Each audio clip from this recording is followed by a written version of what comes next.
Yeah, I spent a lot of time looking at this just yesterday and today mostly, but again, over the last few streams, you've seen me look over this stuff of just like having this morbid curiosity with like why the fuck Russia's doing what it's doing. It's such it's just such an anomaly to me. And like, I've tried like the whole thing with like steel manning the Russian nationalism and all the fears about NATO and all that, but it's like it seems to be the case, and I'm just confirming this more and more to myself, is that the more you try to understand the Russian position, like the worse it gets. The more you try to steelman like and rationalize their behavior, just like it gets worse, not more understandable. Like it's kind of like Jordan Peterson. Initially, people would be like, "Oh, Jordan Peterson, that guy's stupid. He said this and this," and then they're like, "Oh no, but you should just watch the whole lecture." And then you watch the whole lecture, and you're like, "Yeah, I just hate this guy more now because he's produced like these insufferable fans who will force you to watch an entire lecture, and it won't like counter the problem that you brought up in the first place." Just like that. And but at the same time, I feel like the pro NATO guys actually are s- are like just the pro Ukraine guys say, not fucking pro NATO. Like the pro Ukraine guys are actually just so turned off by how bad the Russian arguments are that they've probably just like shut themselves off a little bit, even though I think understanding the Russian position is actually like it's actually like really helpful for the pro Ukraine side. Like I feel like more confident now in my position now that I understand like a little bit more why they're doing it, right? So, I actually prepared like a little fucking almost like a slideshow. Well, just Google Doc thing, but um, because when I was in college doing history, we were always told about this like discrepancy between studying history from the perspective of personalities and structures, right? So, personality being like, okay, did this happen because of the personality of whatever leader, or because of just like, did they lose their mind if it was like a king or something, or were they like power hungry? Were they reluctant to engage in conflict when they should have, that kind of thing? Um, and the other thing is structure, right? Like social institutions, economic pressures, things, military strategy, things like that. So, and if you take like World War One, right, a personalities person would say that the Kaiser fucking was very nationalistic, naively nationalistic, tried to build an empire and found himself uh, getting in the way of a much bigger empire that already existed. And then you've got tensions at the points where they both met, the Balkans, and then you have a war. So that's the personality thing. And then you could say, like, a structuralist view would be something like you have a bunch of emerging industrial capitalist powers who eventually are expanding outwards beyond their own countries, and they meet at an inflection point that they both want. They try to play the locals to their side, and then uh, you eventually have an outbreak like Franz Ferdinand, and then you get the war. And then like a pretty decent historian would probably like be able to sell you a pretty convincing uh like take on both of those perspectives, like, or even like they'd be able to convince you that it's a bit of both that did that, right? So when I think about like Russia, what I mean by structure, I'm probably misusing the word structuralist. I'll just say structures. Structures is the thing that motivates historical decisions. When it comes to personalities, I feel like the most popular views about Putin are, first of all, that he's doing this because he's just gone insane. He's lost his mind. He's lost his marbles. He fell off. Plus L, plus Russian. He's fucking pissing himself at all the meetings. He's scaring off everyone, all his the people who are close to him. He's randomly beheading people like arbitrarily, all that shit. Putin's fucking off his rocker, right? I don't know how much evidence there is for that. He doesn't seem any more crazy than he's always been, so I don't know. Um, it definitely does seem like his image as a slick professional KGB man is starting to slip, but that doesn't necessarily mean like his mental state's changing. Um, the other one is that he's just like a very classic imperialist, right? He actually did say that the biggest geopolitical catastrophe ever, like in living memory, was the collapse of the Soviet Union, right? He thinks it was worse than the Holocaust, apparently. Um, his attitude towards Ukraine and even like especially Crimea is like very imperialistic. He basically thinks it's like rightful Russian land. He even like complained about the fact that like why Crimea was Ukrainian in the first place, and that's a really good example. Like he's grabbing that from an old imperialist tradition. Like I've got here that like there were kind of three turning points for Crimea. In 1921, they were absorbed into Russia as an independent republic. They didn't have any. They didn't have any ethnic majority for Ukrainians or Russians. The Tatar, like Muslim culture, was actually cultivated by the Russians in Crimea at the time. But in 1944, after Crimea was liberated from the Nazis, Stalin decided to basically do a purge. He forcibly deported the entire Tatar population of like 200,000 people in the space of a few days. He sent them to Uzbekistan forcibly.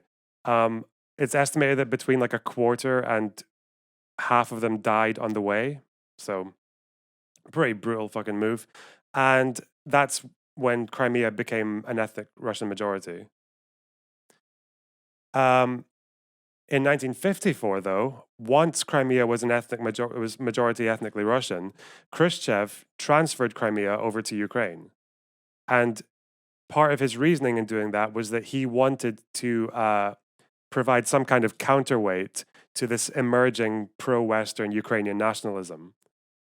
So Ukraine is developing a very separate identity from Russia. Khrushchev counters it by putting Crimea, a Russian majority, in part of Ukraine. And Putin basically, like, in his speech, decries that move. He thinks it should never have been done. So that's like one personality experience for like his move in Crimea. And then the last one, which I think is probably the most convincing, is that he's just high on success. Like he's been there for 22 years. Even when Medvedev was in power, like Putin was still making a lot of the decisions. He was still basically like star of the show. Um, and as what happens with leaders who are successful for very long is they become too big for their fucking wait, what? They bite off more than they can chew, that kind of thing. Overly confident. Makes sense. Um, so that's like your personality reason. And there's probably like definitely in these two, like these are very true, right? This I don't think really matters. Okay. Structural reasons. The first one that they keep on harping on is NATO. They think that like so you could make the argument, okay, if you really want to steelman the NATO argument, you could say that there are some like complex geographical reasons that the old Soviet borders were like easier to defend than Russia because of the way that the landscape works. Then it's kind of like a funnel. Like the further east you go, the harder it is to control your borders because they become like bigger or something like that. But the NATO thing, I just think is like the more I look at it, like the less it makes sense. There was no written deal. Okay, if you're ever arguing with a fucking like it's NATO's fault thing, like they shouldn't like the NATO deal, like just there's no written deal. That's it. There's no buts. There's no but it was a spoken deal. It was a fucking gentleman's not cope. Sorry, no. That how the fuck how do you think deals work, right? The deal, like if you think like if you're having to go with like there was anything but a written deal, right? If you're going by spoken deal or gentleman's deal, like no. If a deal is not written, it might as well have been promised in the fucking cubicles of the toilets, like over a line of cocaine, like at the fucking conference, right? Cope. There was no deal. Um, it also doesn't even if we assume there was, but like, how does it match up? How like because NATO expansion started in 1999. It slowed down. And like plateaued in like 2010 like onwards. So why was there no Russian aggression from the late 90s onwards? Like when NATO was expanding. It's not like Russia didn't have the strength for it. They fought 2 wars in Chechnya at that time, which was a lot more difficult than fucking Crimea, right? And the thing is that NATO expansionism has been like a constant theme since the 90s, whereas the Western position on Russia has been changing. So if well, we're going to find out later that like Russian cooperation and confrontation with the US, like whether they've been cooperative or confrontational, has been shifting constantly, whereas NATO expansionism has stayed the same. So you can't really say that like all of a sudden NATO is the problem, and we're about to find out. Like the only person making NATO a problem is Putin. He's the one insisting that it's a problem. Anyway, if we're looking at structures, we might as well say that there are plenty of reasons Ukraine might want protection from Russia, that they might feel threatened.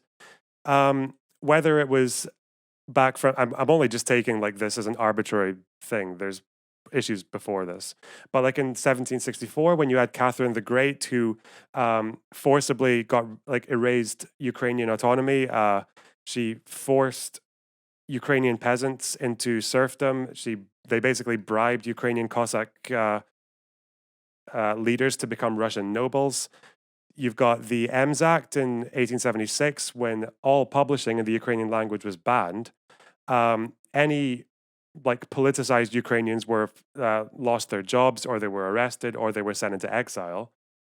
Then you've got like whether it's the Holodomor, probably the biggest one, where Stalin's economic policies like directly led to the famine, which caused I mean, estimates like a ballpark area would be like 4 million dead. Some say it's more, some say a bit less, but 4 million is around the middle.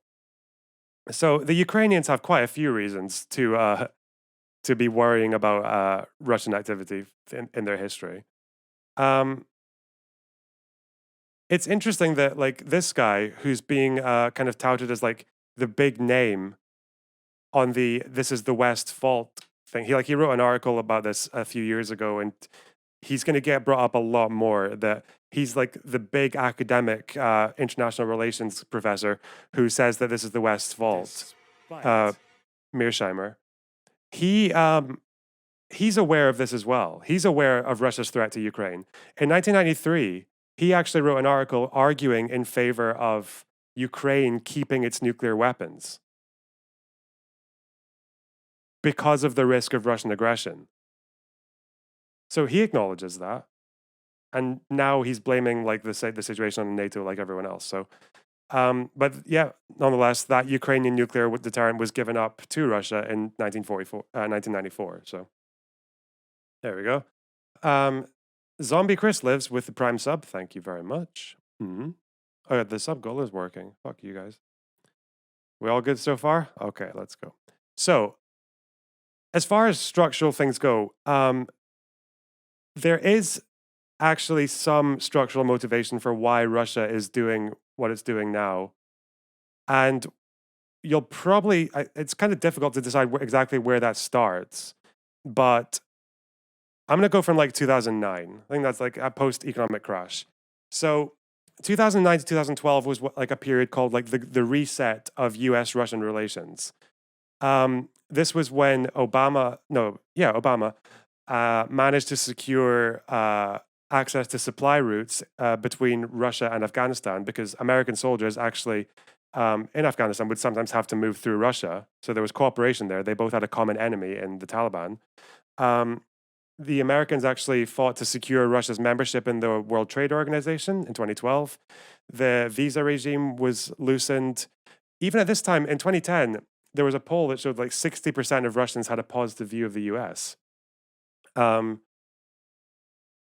also managed to convince Medvedev to allow them to keep a US military base open in Kyrgyzstan.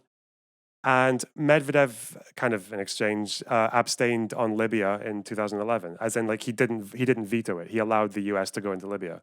So there's a lot of cooperation going on here, and like even just like amongst the Russian public, there's a positive view.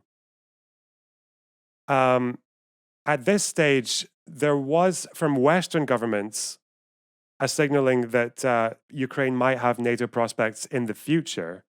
But at the time, Ukrainian politicians and the public like didn't have any desire. There was no, and even NATO conceded that Ukraine couldn't meet the terms to join, because part of being in NATO is you have to actually reciprocate. You have to give back, and Ukraine doesn't have the capacity to meet NATO's terms. And when 2010 came around, this is when Yanukovych, who was the pro-Russian leader of Ukraine, got elected. And with a pro-Russian leader in Ukraine, the NATO plans are just completely off the table. So that's where we are, 2009, 2012. Fairly like cooperative period between United States and Russia. However, 2011, very pivotal thing happens in Russia. Putin wins an election with 50% of the vote, but um, Putin's election is fraudulent, like all the other ones beforehand. But here in 2011 was the first time when like social media and alternative sources were actually able to provide counter narratives and counter evidence. And this time, with this election, there's a popular revolt. There are protests in the streets, and the idea now that like Putin is fraudulently winning elections becomes very popular in Russia, and Putin, in a very unique position where he has such a strong control over his own state media, is able to mobilize that media and provide like some kind of like cover. So this is a very common theme with historical leaders, right? Is if you're in trouble, one of the things that can save you is a foreign enemy. So in America, like in the last 30 years, the only time Republicans ever got the popular vote was on the back of the War on Terror in 2004. Margaret Thatcher, who actually had a tanking economy in her first term, managed to get involved in the Falklands War and won her re-election on the back of nationalism. So Putin didn't even need an event, though. He just needs the media. So this is when Russian state media was like first mobilized in force um, against the United States. Is there a way to look at that doc? Yeah.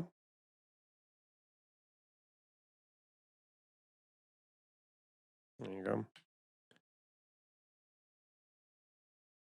So this is when like the Russian state media is properly like mobilized against the United States. He blames the United States for causing the unrest. Whoa, hello guys. He basically like this is kind of when the Cold War rhetoric against America starts to come back. This is probably also the time when RT in America gets launched around 2010, 2011.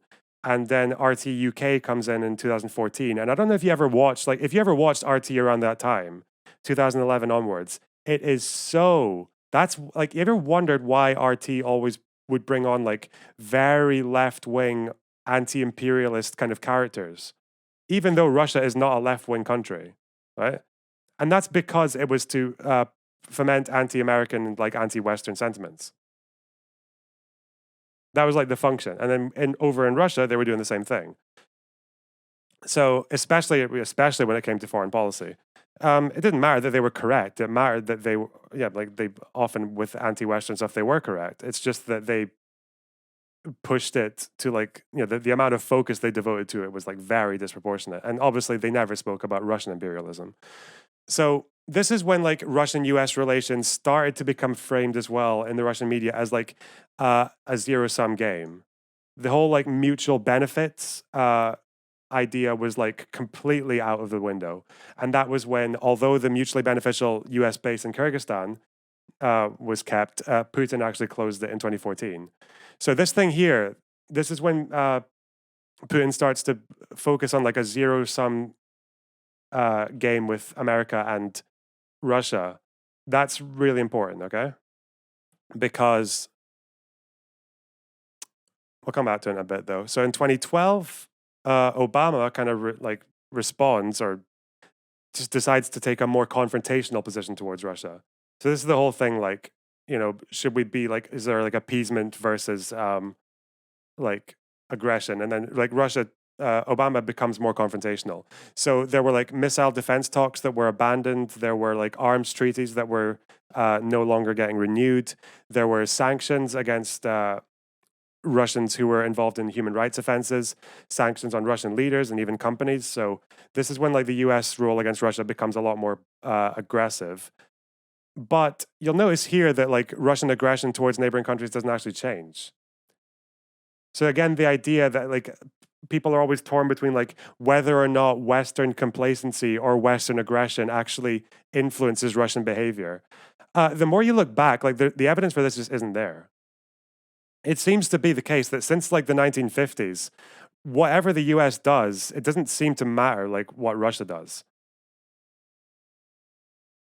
Like whether or not there's like a bit like a kind of like consensus politics of like 2000, like early 2000s, then Russia attacks Georgia. And when there's like a more like conflicting politics, like, Crimea, then like Russia goes for Crimea. So it's like, I think there's also like a bit of a, almost like a Western exceptionalism where we think that Western behavior can like influence Russian decision making when it doesn't seem to.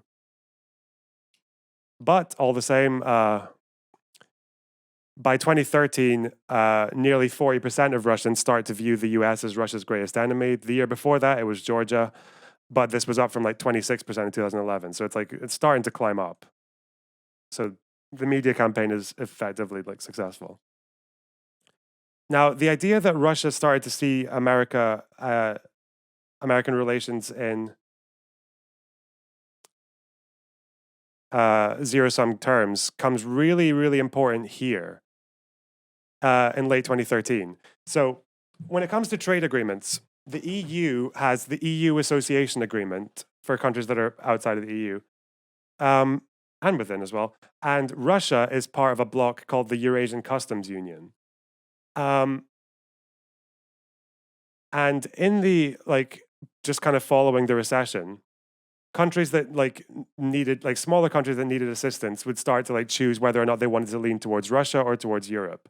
So Armenia in September of that year joins the Eurasian Customs Union with Russia, effectively closing its door to Brussels. And it's very likely that like what Russia was doing at this time, because they had this like zero sum game mentality, was that they started threatening sanctions on Eastern countries that chose to side with Europe. So a small country like Armenia can't deal with sanctions, so they go with Russia. Hungary actually, in a slightly more advantageous position, goes with both. They make a deal with Russia, but they're also part of the EU and NATO, or I think they're part of NATO. Might have got that wrong. But yeah, Hungary makes a deal with Russia and the Kremlin, because obviously Putin and Orban would have a lot in common. Yeah, they help by subsidizing gas and nuclear reactor technology. So, yeah, Hungary, both NATO and EU, also manages to make a deal with Russia. Now, Ukraine, this is important because like countries are starting to go different ways. Like Hungary's making a decision, Armenia, but then Ukraine suddenly becomes very important. Now, Ukraine can't do what Hungary does. Because think about it, like if you're a country and there are two big trade blocs uh, on either side of you, then and those both of those trade blocs at this point are starting to take a more all or nothing approach. If you're a country like Ukraine, you can't really juggle the two of them, which is what they were doing. So there was lots of compromise between the two trade unions before this period. That's why like a quarter of Ukrainian exports were to the EU, another quarter to Russia. But if you're in a position like Ukraine, Ukraine was desperate at this time. Their average incomes in 2013 were actually like barely higher than 1989. And that was after recoveries from the 2008 crash. So if you're Ukraine, what you can do, and what they did, was you basically indicate that you're leaning more to one side to push the other side to offer you more. So when you've got the all or nothing approach, both Russia and the EU ups their offers because they're going to lose because it's all or nothing. So at this point, the EU and the IMF, they offer like loans, they offer tariff-free trade. I think it was like 98% tariff-free trade. They offer free movement arrangements. And Brussels does the same thing as Russia. They indicate that like membership in the Eurasian Union and the EU Association Agreement are incompatible, which might be true for like technical reasons, but I think it's probably political as well. But in any case, the Kremlin tried to negotiate between the two, and they were refused. So when it starts to look like Ukraine is leaning towards Europe, and their population definitely is. And that was when Moscow threatened sanctions. So in one move, they banned imports from a chocolate company in Ukraine that happened to be run by a Ukrainian who was very pro-Western and also like very politically involved. And they also increased the customs enforcements. So already there, Russia are like not happy with what Brussels are doing. Like Brussels, they feel like ignored by Brussels. But I think the point here is that this is kind of where you get into a situation because I was listening to Destiny and Mouthy Infidel like half an hour ago, and Mouthy was basically saying like, I don't know, why couldn't there have been like a kind of 50-50 agreement between the two trading blocks? And it's like, well, that's good for the two trading blocks, but it's not good for Ukraine because Ukraine needed to get a better offer out of one of those blocks. And the way they get that is by playing the two against each other. So on the 24th of August, which is Ukraine's Independence Day, Yanukovych signals, I say signals, like basically reassures people that he's going to support the EU deal.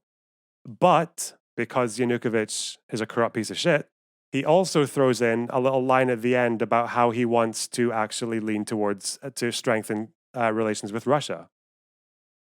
And this speech prompts a $15 billion loan offer from Russia. Yanukovych U-turns very shortly after and says he's going to side with Russia. And here is where the people of Ukraine really like matter, right? Because this was what sparks the protests against Yanukovych. This is where they realize we don't want this guy. So there are protests that break out in November 2013. Crash autonomy is this structural personality. Use your fucking brain. Holy shit. And when these protests against Yanukovych break out, Moscow very badly miscalculates and urges Yanukovych to use violence. They encourage violence. And after about like 130 people die, like 10, 15 of whom are cops, the protests get very, very violent. They escalate, and Yanukovych caves and calls for snap elections.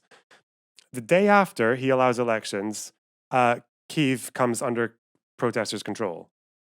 So the day after that, Yanukovych flees, and then the Rada, which is the Ukrainian government, votes unanimously, I think it was like 380 votes to 0, to remove him from office, including every single deputy in his own party. Everyone gets rid of him. And that's another important thing to keep in mind, right? At this time, NATO doesn't really come up at all, again, from Ukrainian politicians. It's not on their agenda. Yanukovych and Russia both declare that the removal to be an illegal coup, which, if you look closely at the events, especially in the fact that Yanukovych's own party booted him out, it's probably like the least coup thing that's ever happened anywhere. Like there's more of a coup happening like right now in this room, like that I'm in, like behind me somewhere. I don't know, like that much of a coup actually happened. All right, fuck off. So Russia at this point has suffered both an economic defeat by losing the deal with Ukraine and also a political defeat with the removal of Yanukovych. So that, as far as Russia goes, is like a very like big humiliation at the hands of a country that a lot of Russians consider as like rightly theirs, or like a very close country to Russian history. So this is kind of where like your structure and your personalities meet a little bit, and Russia annexes Crimea. Notice they do this without any indication of NATO membership from Ukraine. They don't even mention it at the time as well. And then they also support the breakaway regions in Donetsk and Luhansk. So this is where I start to think that this has a lot more to do with economics than it has to do with NATO. Like a lot more.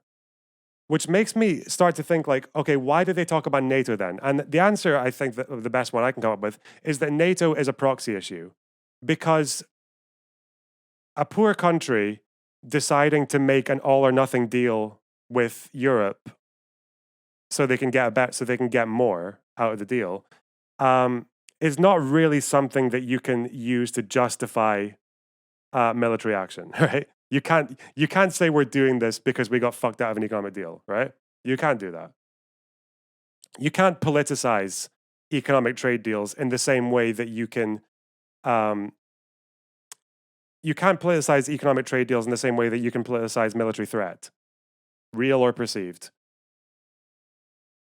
So that's which to me just thinks like, okay, maybe in an ideal world, this trade deal could have been resolved in a way that like was more generous to Ukraine and considered both sides. But like, that's the best you've got.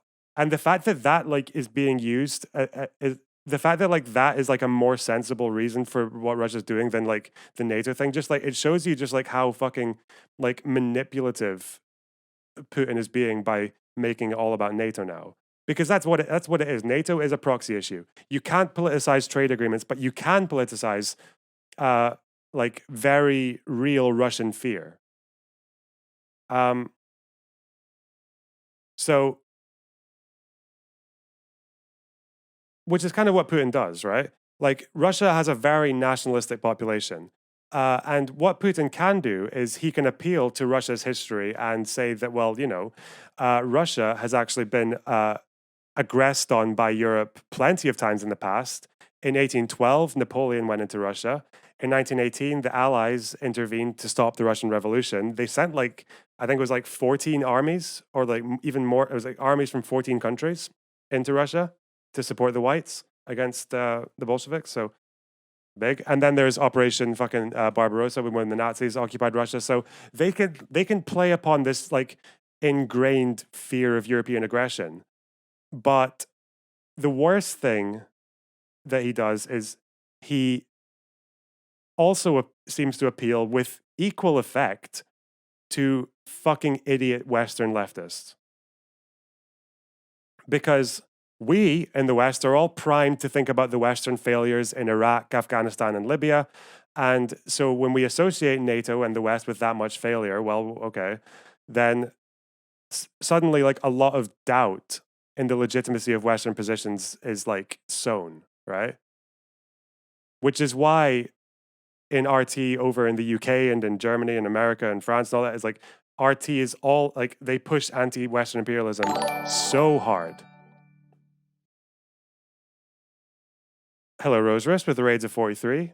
I wish you guys had come in sooner. We just finished talking about why these Russians fucking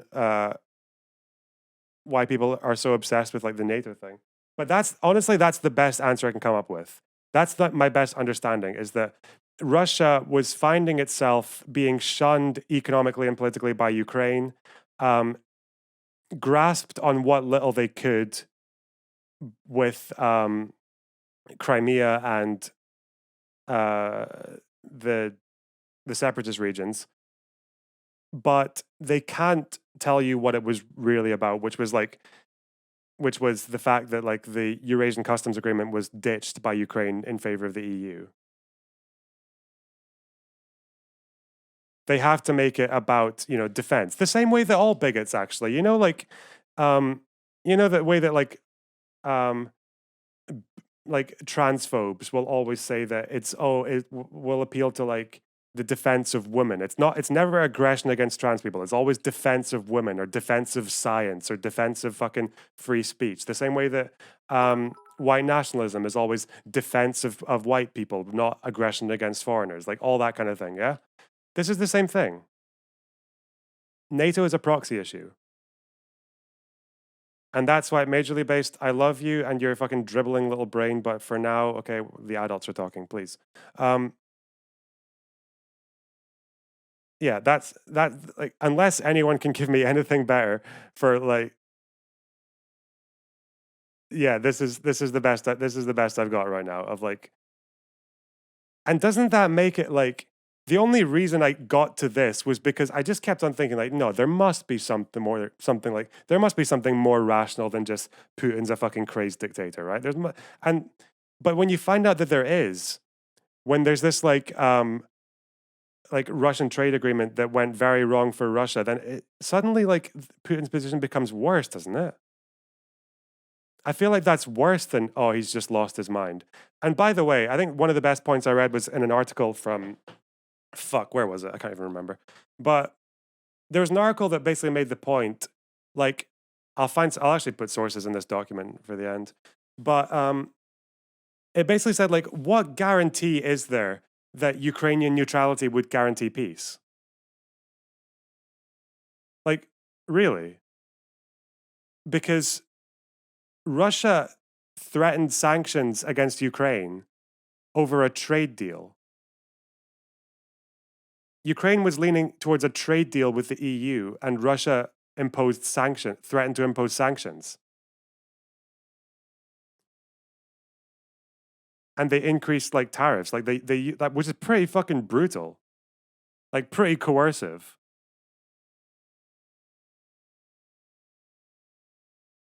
It's not as if they're honoring like any agreements or any international laws when they went into Crimea. It's not as if they're honoring any like gentleman's code when they support separatists in Donetsk and Luhansk. So yeah, like there's no way that neutrality is going to protect Ukraine. And yeah, fuck. I think that's yeah. I'm gonna put some. Tell you what, I'll put some sources in the bottom of this Google Doc, and then I'll paste it again to you guys in chat. All right. But that's the best I've got so far.